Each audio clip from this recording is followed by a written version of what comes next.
In the name of Allah, most gracious, most merciful. شروع کرتی ہوں اللہ کے بابرکت نام سے جو بڑا مہربان نہایت رحم کرنے والا ہے۔ کتاب سنن ابو داؤد حدیث نمبر 1250۔ ام المومنین سیدہ ام حبیبہ رضی اللہ تعالیٰ عنہا بیان کرتی ہیں کہ رسول اکرم صلی اللہ تعالیٰ علیہ وآلہ وسلم نے فرمایا، جو شخص ایک دن میں 12 رکعتیں بطور نفل نماز پڑھتا ہے، اس کے لیے ان کے بدلے جنت میں ایک گھر بنا دیا جاتا ہے۔ کتاب سنن ابو داؤد حدیث نمبر 1251۔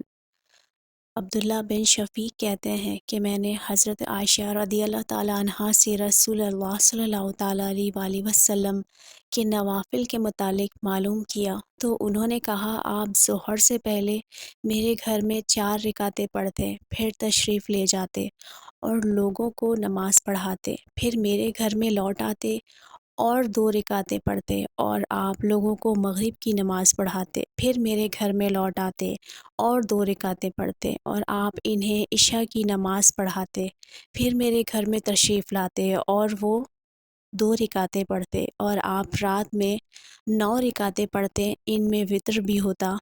آپ ایک لمبی رات کھڑے ہو کر نماز پڑھتے اور ایک لمبی رات بیٹھ کر نماز پڑھتے۔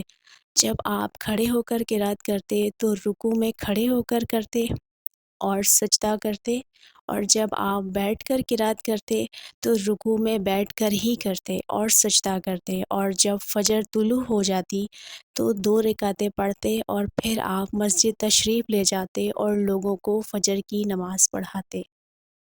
کتاب سنن ابو داؤد حدیث نمبر 1252۔ حضرت عبداللہ بن عمر رضی اللہ تعالیٰ عنہ بیان کرتے ہیں کہ رسول اللہ صلی اللہ تعالیٰ علیہ وآلہ وسلم ظہر سے پہلے 2 رکعتیں اور اس ظہر کے بعد 2 رکعتیں، مغرب کے بعد 2 رکعتیں اپنے گھر میں اور نماز عشاء کے بعد 2 رکعتیں پڑھا کرتے تھے، اور جمعے کے بعد نہیں پڑھتے تھے حتیٰ کہ گھر لوٹ آتے اور 2 رکعتیں پڑھتے۔ کتاب سنن ابو داؤد حدیث نمبر 1253۔ ام المومنین سیدنا عائشہ رضی اللہ تعالیٰ عنہا سے مروی ہے کہ رسول اللہ صلی اللہ تعالیٰ علیہ وآلہ وسلم ظہر سے پہلے 4 رکعتیں اور نماز فجر سے پہلے کی 2 رکعتیں نہ چھوڑا کرتے تھے۔